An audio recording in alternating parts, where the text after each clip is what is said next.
Hello everybody and welcome back to the Storm Poker Challenge. My name is Dylan and this is another video in our Riders of the Storm series for mybet.com. And that's going to be real close. Good. So we get it in as a 75% favorite.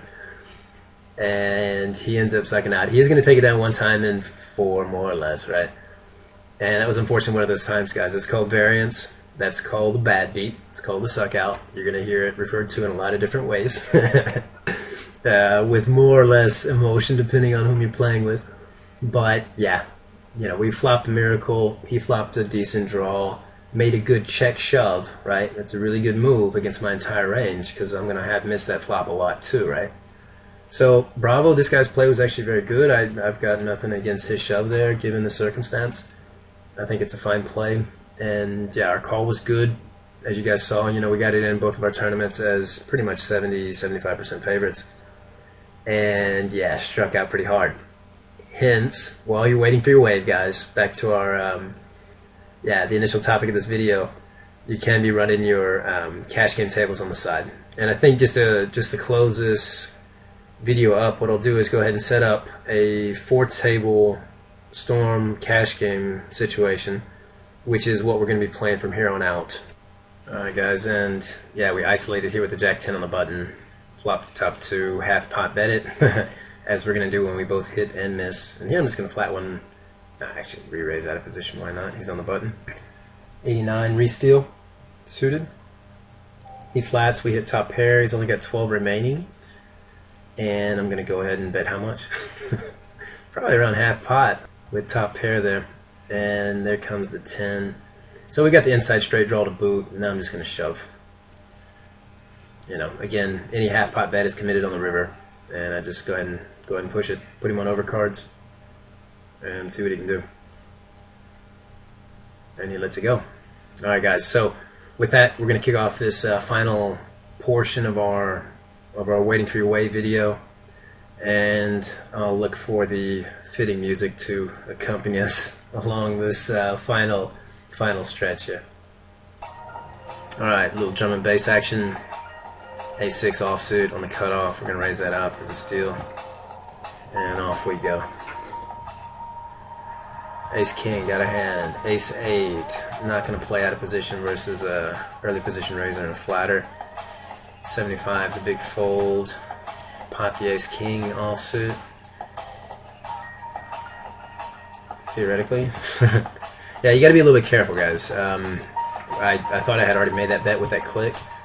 And sometimes you know, in the Storm Poker scenario, you gotta be really careful, especially also when you're recording a video, that you're not, you know, misclicking, or that actually your click is registered, right, before you move on to your next table. At least mentally. Alright, raise that up. Ace-Jack suited. Again, guys, in position play as best as we can. King-Queen suited is probably going to bring fireworks. We have to see what happens. Ace-9 on the button we'll definitely steal with.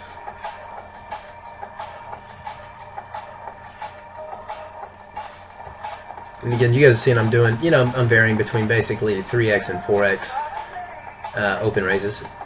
And when I 3-bet, then it's normally 3 times the open raise amount, more or less. And you know, that's a principle that I mentioned to you guys.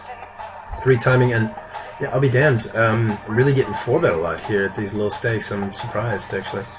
And again here, re-steal, and we let that go.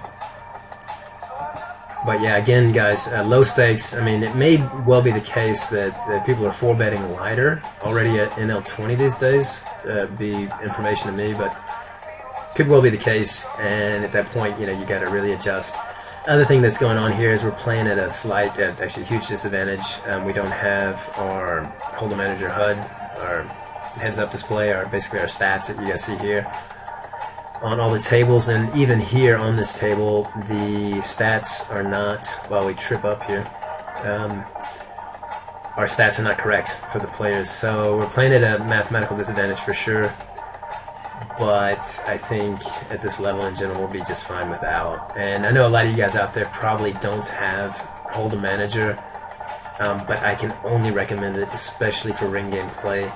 and I'm sure that they've got a solution now for for basically the storm tables. I just haven't looked into it yet, and that's definitely on the list here before we move forward with the future videos. But it may also be the case that that there's a solution for that. Who knows? But it's all good. Definitely for ring games, you need to check that out. And also, very good idea is to go ahead and check out the videos if you get a chance that I produce on Poker Math, entitled "The Essentials Made Easy." Flush draw and overcard is real big right here. Plus the running straight draw, and here we'll re-steal from big. Pop that. Speed fold and a re-steal was effective. Top left. Catch a king plus the second nut flush draw, and he puts in 2, and we're going to pot it again. Value bet to death, guys, right now. Value, value, value. Excellent. We take it down.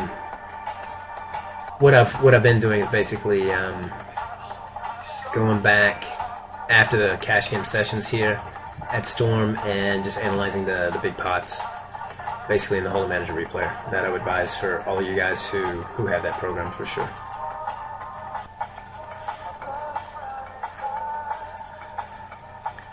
Pick up a proper hand here.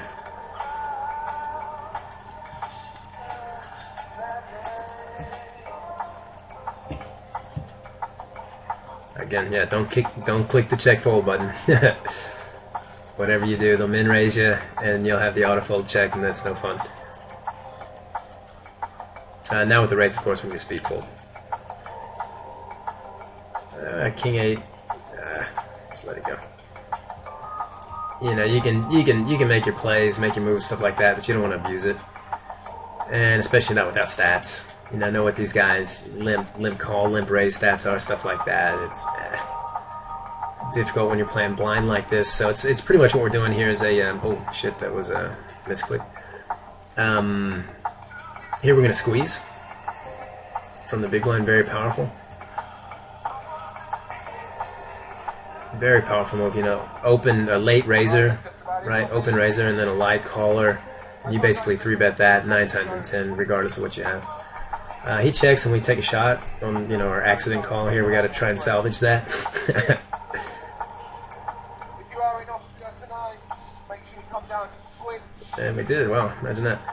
All right, and here, you know, we 3-bet squeeze. Unfortunately, we get called twice, but we go ahead and pop it on a board that both of them could have missed very easily.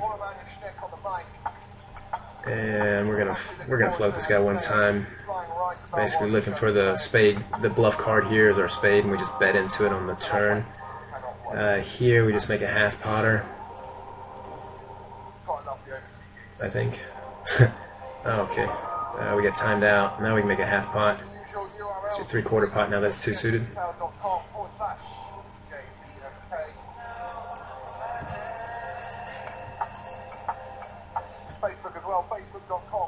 And one final value bet here on the end.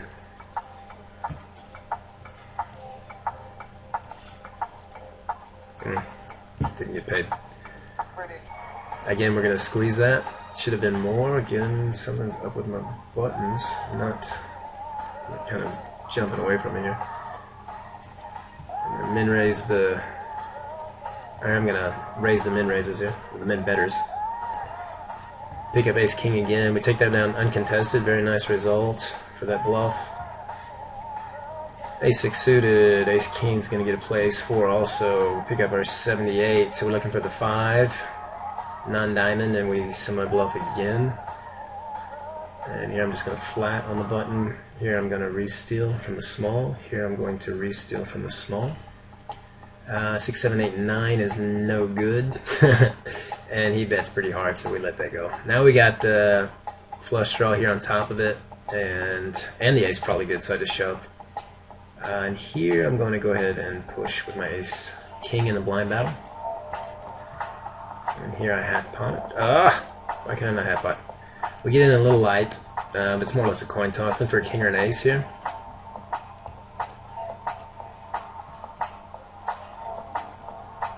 And no dice.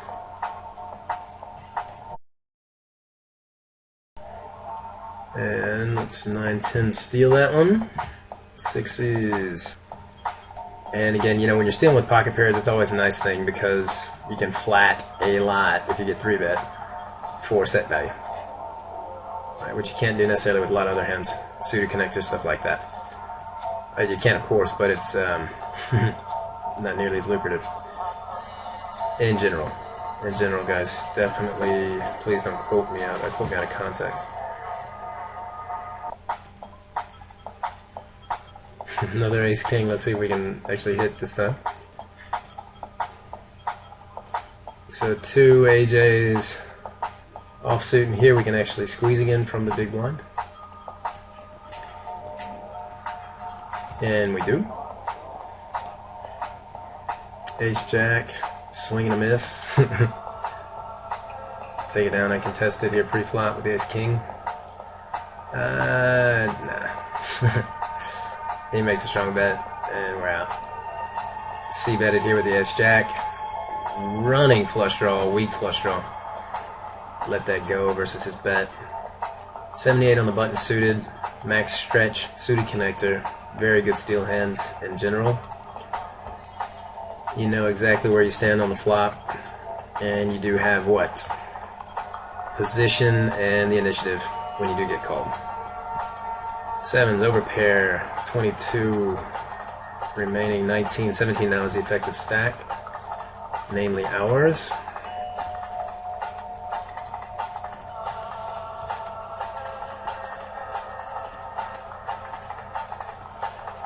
Alright, let's see if we can't turn this around here for the end of the video. Sevens, no club, difficult, no set, no bet. He pops at half pot. I'm going to do an out of position float here. If I see the 4th club, I'm going to bet into it. Very good. So this is it's a flat for the club, and you got to bet it if that's what you're looking to play. He flats again, and then now I want to double up on that and act like I actually have it. And you know, he may well have it, and then we're toast. But in this case, he didn't. We take down a really decent sized pot on a 2-street bluff. And that's, you know, that's advanced play, but you know, it can also go south real fast. So you gotta be careful with that. And again, it's, you know, playing here blind, statistically seen, it's difficult. We are definitely playing at a disadvantage without our HUD, but you know, I think we'll be again doing just fine in the long run here. And it is a lot of fun, isn't it, on the storm tables? Swing and a miss. 2 players, I'm just going to check fold it. And I'll bet into that guy. We get raised big here, actually shoved against, that's no good. We pick up jacks and get re-raised, and here we're going to flat. 10 times that is 27 bucks, and we have that. We're flatting that actually for set value with our jack. Shit. Now we flop the over pair. And that's just a tight spot.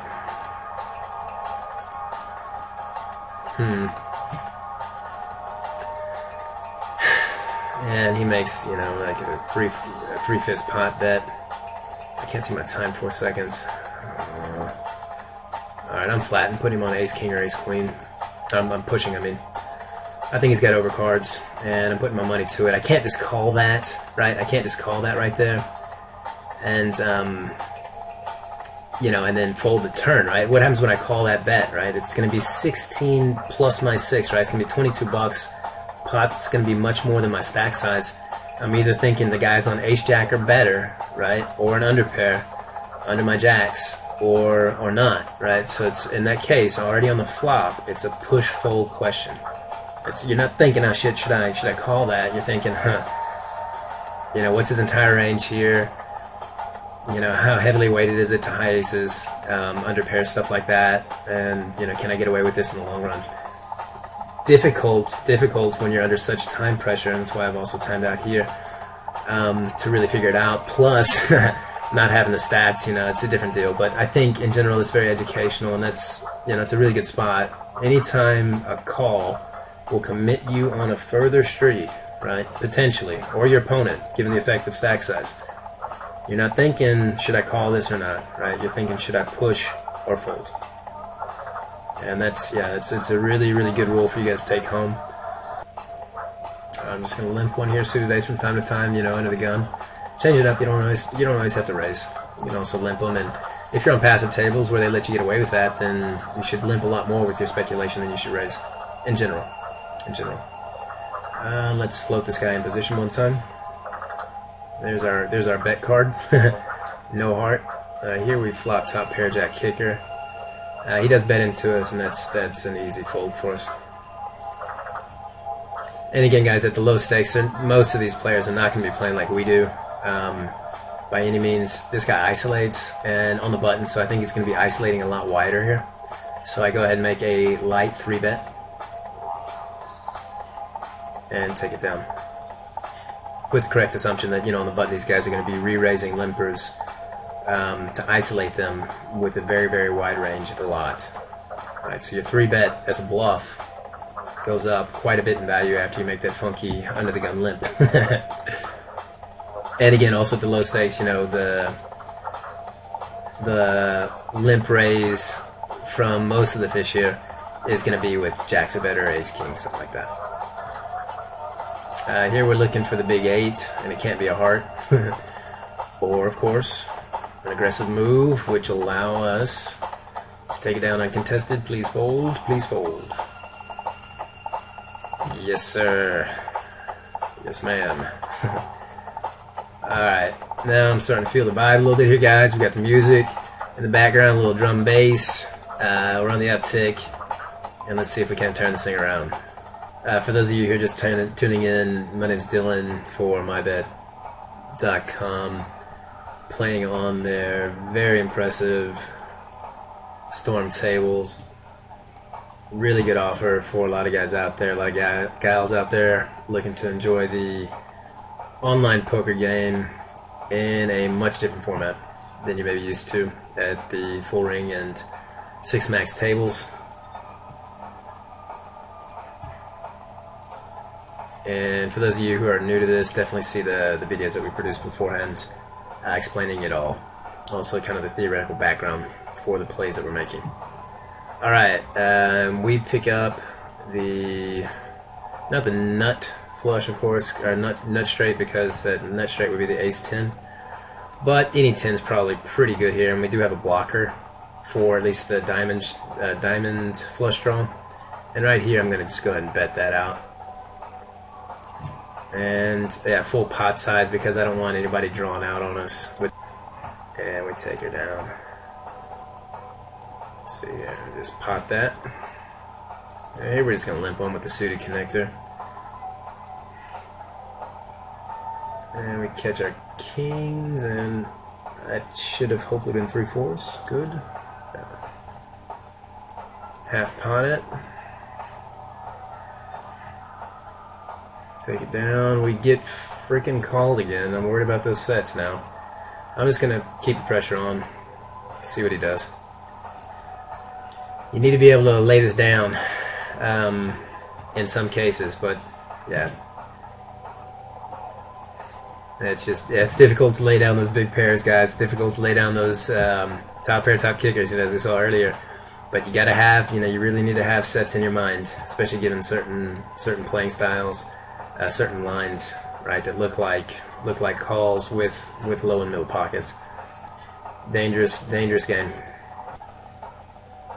And I'm gonna flat this one with the suited jack queen in position instead of re-raising. Blind battle. Flop overs. Wrong suit. He bets it almost full pot. And yeah, you can float that, but it's going to get expensive real fast, so this time we're just going to opt out.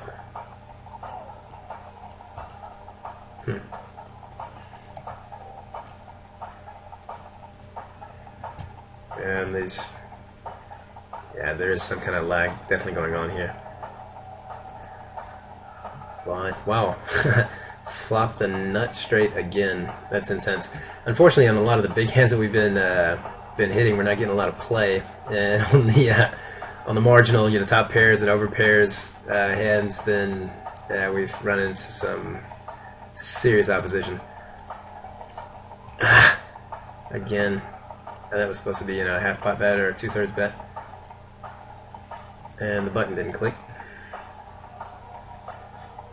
So he only flats. That's actually good for us.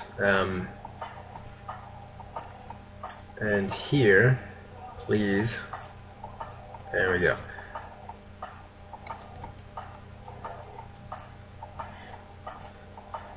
And that's probably into the head. Oh wow, he actually raises. And now we push because we don't want to fool around. And we think we'll get paid off here with sets in this case. Unfortunately, he let it go. And yeah, if I wasn't having such technical difficulties here, guys, I probably would have just made a normal raise there. Here we're looking for the inside straight draw to the 9 or the running flush. And we do have position, so we'll probably raise that up to keep our initiative. Let's see here, I'll just let that go. Now this guy raised for us, so that's a big fold. Alright, so pair in the flush draw is a pretty decent draw. It's also pretty deceptive. And we will pop it. There we go.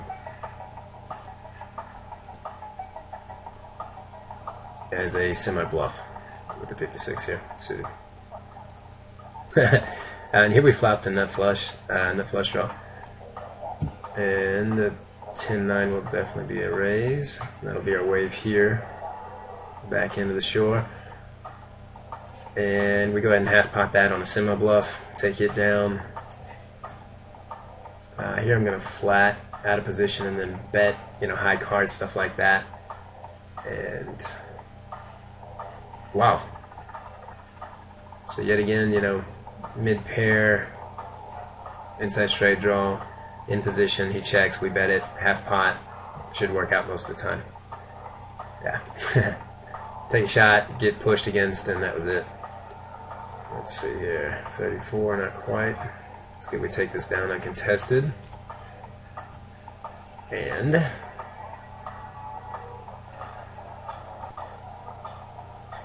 should I check this? No. No is the answer to your question. Absolutely not. Alright, so what we're going to do here is really funky. We're going to raise the limper and the completer here, who limp calls, and he'll probably overcall. Nope. We actually do flop our king, and we half pot it because it's rainbow flop. And we take it down. If we had just checked from the big blind, even when we don't hit the king, if say the queen hit or something like that, we couldn't represent that Broadway flop because we didn't raise pre-flop, right? Or at least, very few people would actually buy it, nor should they. And that's the idea also of betting pre-flop, that you can represent a lot more than your actual holding, right? And yeah, definitely do that, guys. I mean, just remember that what you're betting, what you're calling, the lines you're playing, they determine very much what your opponents will believe that you're actually holding. And if they're advanced players, it'll change then the range of hands they put you on. And if you're playing intermediate and novice players, it'll change their their relatively limited thought process between does he have hand X or hand Y, right? And yeah, no big deal. So this guy then raises up, and we're gonna flat. I think this will be our last wave. We flat here on the button, right? So we're gonna have position, and we're looking for exactly that flop. So nice last wave. Really looking forward to this four-way pot. It is two suited, relatively connected, so we got to be a little bit careful. Yeah, the 56, for example, if the 3 hits or the 7 hits, it's a double barrel gut shot, right, with the 56 here, and that's dangerous against 3 players, also especially 2 suited. So I expect 1 call for sure here. Wow, nothing at all. So that's all right. I mean, with our 4s in that pot, that was a decent result there, and I think a really good hand to end the session on. Again, yeah, my apologies for the slight tech problems there. It looked like the tables were slowing down for us towards the end, but all in all, I think it was a really educational video. And yeah, both for what variance can actually look like in real-time play, as you guys saw there with the 2 final tournament hands that we pushed on, and of course, and also some of the cash game hands that we were running simultaneously that went south. On top of that, we had a lot of good spots where you guys will see, different ways to, expand your ranges in early and mid position. Look again for that in position play with the initiative as often as you can, and make some longer ball bluffs, over multiple streets, Look, if you're floating, look for that scared card to bluff on. If not, then check lay it down. And yeah, these are the kind of things that'll start to get you into more advanced poker thought and bring you to the next level.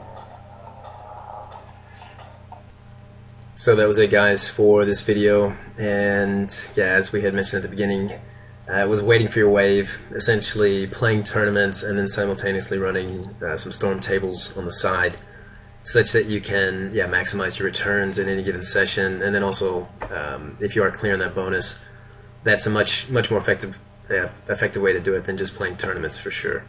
So yeah, if you're playing the 2 tournaments, you know you can run the 2 storm tables underneath if you're experienced enough, if you feel comfortable with that.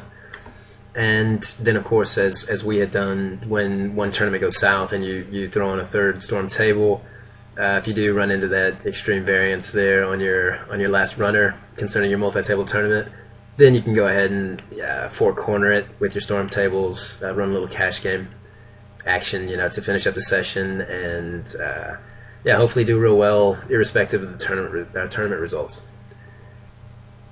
So guys, on behalf of mybet.com, this is Dylan wishing you all the best, and I think we'll end this video here with Mr. McFerrin with a few further words of advice that you should definitely take with you when things don't work out as they were planned, both at the poker tables and in life.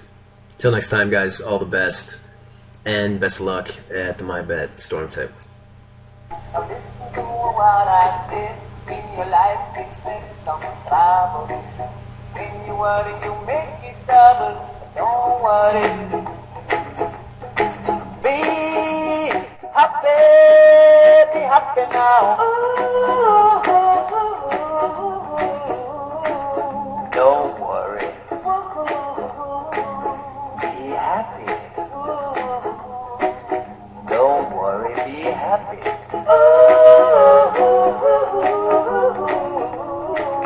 Don't worry. Be happy.